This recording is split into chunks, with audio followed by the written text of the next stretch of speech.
Welcome to தமிழன் recipe. இன்றைக்கி நம்ம என்ன பார்க்க போகிறோம் அப்படின்னா, ஒரு சூப்பராக ஒரு ஹெல்த்தியான கேரளா மட்டை ரைஸ் கஞ்சி வந்து நம்ம எப்படி வைக்கிறது அப்படிங்கிறத நம்ம பார்க்க போகிறோம். அதுவும் பாசிப்பருப்பு போட்டு நம்ம வச்சோம் அப்படின்னா ரொம்பவே டேஸ்ட்டாக இருக்கும். அதை எப்படி செய்யலாங்கிறத நம்ம பார்க்கலாம்.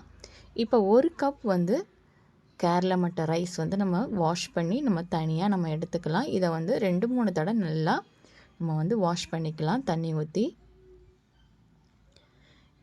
இந்த ரைஸ் வந்து ரொம்பவே உடம்புக்கு ஆரோக்கியமானது, சர்க்கரை நோயாளிக்கு ரொம்பவே நல்லது.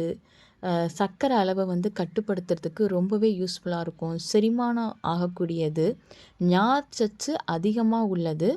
வயிற்றுப்போக்கு, செரிமான பிரச்சனைக்கெலாம் இது எல்லாமே ரொம்பவே சிறந்த ஒரு அரிசி இது. அதுவும் ஹார்ட் பேஷண்ட்டுக்கும் ரொம்ப நல்லது. ரத்த அடைப்பெல்லாமே எடுத்துவிடும். ஊட்டச்சத்து நிறைந்த இந்த அரிசி வந்து ரொம்பவே நல்லது. நார்ச்சத்து அதிகம் உள்ளது, தாதுக்கள் அதிகம் உள்ளது. இதை நல்லா வாஷ் பண்ணி நம்ம எடுத்துக்கலாம். இப்போ குக்கரில் தண்ணி ஊற்றி பச்சைப்பயிறு ஒரு ஹாஃபு, இதை வந்து இந்த அரிசியை வந்து மிக்சியில் ஒரு 3 தடவை நல்லா அரைச்சிட்டு இது கூட வந்து நம்ம குக்கரில் போட்டுக்கலாம் நம்ம. ஏன்னா இந்த அரிசி வந்து ரொம்ப பெருசாக இருக்கிறதுனால வேகிறதுக்கு ரொம்பவே கஷ்டம். ஏன்னா பெருசு பெருசாக இருக்கும். அதனால் மிக்ஸி ஜாரில் கொஞ்சம் அரைச்சி இந்த மாதிரி நம்ம போடும்போது சீக்கிரம் வெந்துடும். இது கூட பெரிய வெங்காயம் 1, தக்காளி 1, பட்டை மிளகாய் 2, பூண்டு ஒரு 4-5 பல், இஞ்சி ஒரு 2-3 பல் துண்டு போட்டுக்கலாம்.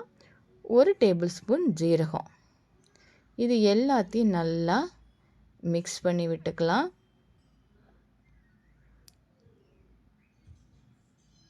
இப்போ வெள்ளை அரிசியை விட அதிகமாக வந்து இந்த சிகப்பு அரிசி வந்து உடம்புக்கு ரொம்பவே நல்லது. லாஸ்ட்டாக மூடி போட்டு மூடுறதுக்கு முன்னாடி 1 ஸ்பூன் வந்து நெய் விட்டுக்கலாம்.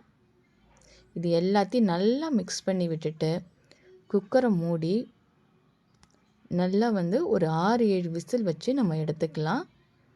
ஏன்னா இந்த அரிசிலாம் பெருசு பெருசாக இருக்கிறதுனால வேகிறதுக்கு கொஞ்சம் நேரம் ஆகும். ஆனாலும் உடம்புக்கு ரொம்பவே நல்லது. இப்போ ஓப்பன் பண்ணி பார்த்திங்கன்னா எல்லாமே நல்லா வெந்திருக்கு. இதை நல்லா இப்படி மசிச்சு விட்டுக்கலாம் கரண்டியால். இந்த மாதிரி நல்லா மசிச்சு விட்டுக்கலாம்.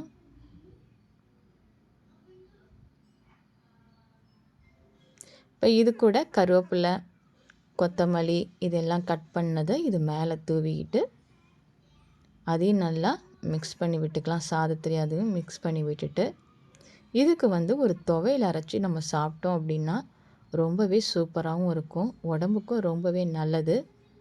கண்டிப்பாக நீங்களும் இந்த மாதிரி ட்ரை பண்ணி பாருங்கள். ட்ரை பண்ணி பார்த்துட்டு எப்படி இருக்குதுங்கிறத நமக்கு சொல்லுங்கள்.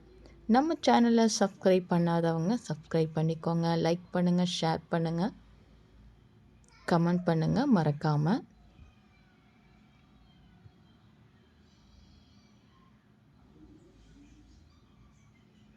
இதோட சுவையும் வந்து அதிகமாக இருக்கும்.